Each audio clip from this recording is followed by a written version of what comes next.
ne peut pas imaginer qu'on puisse être chrétien à la carte. On n'est pas chrétien à la carte. Les mots signifient quelque chose. Un catholique, c'est quelqu'un qui... Un chrétien, c'est quelqu'un qui se réclame du Christ jusqu'à Luther. À partir du moment où Luther arrive, Luther, Calvin, la Réforme, etc., on distingue les chrétiens et les catholiques. Donc à ce moment-là, effectivement, c'est comme ça. Hein, je veux dire, la définition. C'est comme ça, c'est juste que la petite... Disculpa, he pedido brevedad en la pregunta. Un catholique, no es por cerrar, es porque es que un catholique est quelqu'un qui se réclame de l'Église, et il y a un moment où effectivement des gens comme Luther disent il y a un schisme et on passe à autre chose, et il y a la Réforme. À partir du moment où vous avez à la Réforme, ces gens disent qu'ils sont chrétiens, mais qu'ils ne sont pas catholiques. Donc il faut utiliser les mots dans ce qu'ils signifient. Et aujourd'hui, un catholique, c'est quelqu'un qui se réclame de l'Église catholique, apostolique et romaine, et un chrétien, c'est quelqu'un qui peut être catholique, mais qui peut être aussi protestant. Hein, à quoi on ajoute le protestantisme. Donc les mots ont leur importance. Il faut qu'on puisse pouvoir s'entendre sur leur définition pour pouvoir avancer. L'idée que vous puissiez dire, moi je prélève quelque chose en fonction de ce que... Voilà, c'est ça qui m'intéresse. Ce que vous disiez, ça fait un petit moment. Mais on ne peut pas faire ça. On peut pas. Enfin, vous pouvez. J'essaie de vous répondre. Hein, on ne peut pas dire voilà, moi ça me va, je prends. Ça me va pas, je prends pas. Ça je laisse. Ça c'est ce qu'on fait aujourd'hui. C'est-à-dire vous avez effectivement des marxistes qui croient plus à la lutte des classes, qui croient plus à la dictature du prolétariat et qui pensent que le libéralisme est très bien. Où est-ce qu'ils sont marxistes encore? Il faut être sérieux. C'est-à-dire si on est chrétien, il y a un corpus. Si on ne respecte pas le corpus, on n'est pas chrétien. Voilà, il faut choisir. Hein. Première chose. Deuxième chose, sur la spiritualité. Là, vous êtes victime de ce que j'appelais tout à l'heure l'épistémée judéo-chrétienne, l'idée, le formatage judéo-chrétien.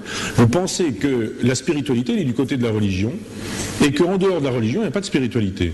Mais non, il y a une spiritualité laïque. Il y a une spiritualité philosophique. Il y a une spiritualité sans Dieu. Le christianisme a réussi à faire croire qu'il avait le monopole de la spiritualité.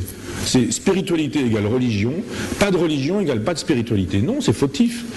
Moi, je défends une spiritualité laïque, je défends une spiritualité hédoniste, je défends une spiritualité philosophique, et je ne défends pas une spiritualité religieuse.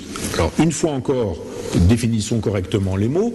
Une religion, pour moi, est une vision du monde qui explique les choses ici et maintenant par le recours à un autre monde, que Nietzsche appelait les arrière-mondes. Donc on va s'entendre avec ça là-dessus aussi, il faut qu'on s'entende pour pouvoir avancer. Et quelqu'un qui a une vision religieuse du monde, et quelqu'un qui nous dit que l'explication de ce monde-ci, elle est ailleurs. Les idées, le concept, le paradis, l'enfer, enfin ce que vous voulez. Moi je dis, ça c'est la vision religieuse des choses. La vision non religieuse des choses, la vision athée des choses, elle suppose que ce monde-ci est sa fin en lui-même, au verbe avoir, à sa fin en lui-même. Un matérialiste est quelqu'un qui vous dit contente-toi du monde donné. Je suis matérialiste. Il y a ce monde et les raisons explicatives de ce monde sont dans ce monde. Si vous les cherchez ailleurs, alors vous êtes dans une logique religieuse. Donc, après ça, il faut qu'on sache si vous êtes catholique ou chrétienne, si vous êtes religieuse, si vous n'êtes pas religieuse. Et après, la spiritualité, elle renvoie très précisément, et là encore, définition du terme, la spiritualité, elle suppose que nous puissions définir une conception de l'esprit. Et l'esprit, il peut être matériel, il peut être atomiste. Je suis un matérialiste intégral, je pense que quand je mourrai, mes atomes disparaîtront et que je ne serai plus rien du tout, et que mon esprit aura existé et qu'il aura disparu. Simplement, il y aura des livres, il y aura des enregistrements, des conférences enregistrées ou ce genre de choses, des gens qui m'auront vu, entendu, et puis qui auront quelques souvenirs, etc. Donc l'esprit durera un peu comme ça, un temps, jusqu'à disparaître un jour définitivement, parce que tout disparaîtra. Simplement, je pense qu'il nous faut défendre la spiritualité. À quoi j'ajouterais, parce que je vous ai entendu parler de rites, que j'ajouterais moi aussi les rites. Je suis pour les rites. Je suis pour des rituels. Simplement, il faut que le rituel soit sensé. Le rituel, il y a un rituel chez les francs-maçons, il y a un rituel chez les religieux. Et puis, on a tous des rituels. On se réunit à des dates particulières, on invite des gens à Noël et pas d'autres.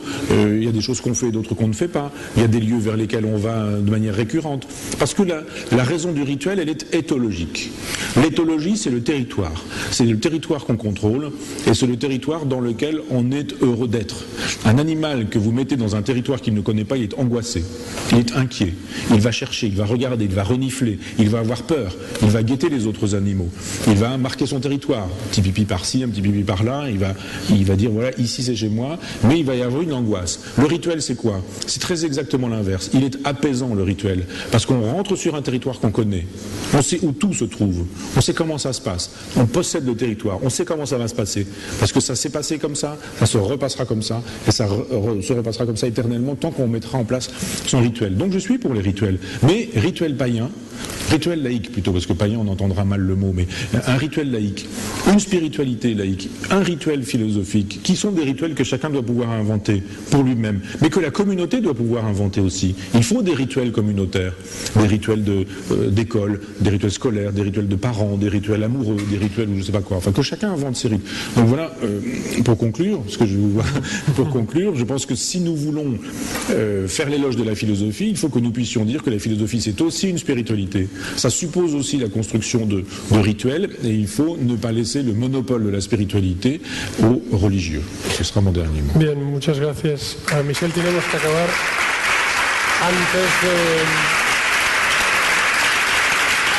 antes de abandonar la sala, ya que hemos hablado de amistad en unos términos tan bonitos, me gustaría deciros, ya que es la última sesión, que esto que veis aquí es solo una parte de voces, que hay mucha gente del festival que hace posible que estemos aquí hablando, desde la gente que nos trae en coche, desde los técnicos, desde los traductores que están ahí metidos como si fuesen, hola, nos están saludando ahora mismo, y que esto es un trabajo conjunto, y yo pediría los técnicos, que son una gente cojonuda y que nos han ayudado mucho y que hacen que los filósofos, pues como comprobáis, pues estén muy a gusto y que esta, y se lo digo a Michel y se lo digo a todos, sea su casa, y por tanto pido también un aplauso para ellos y hasta el año que viene. Muchas gracias.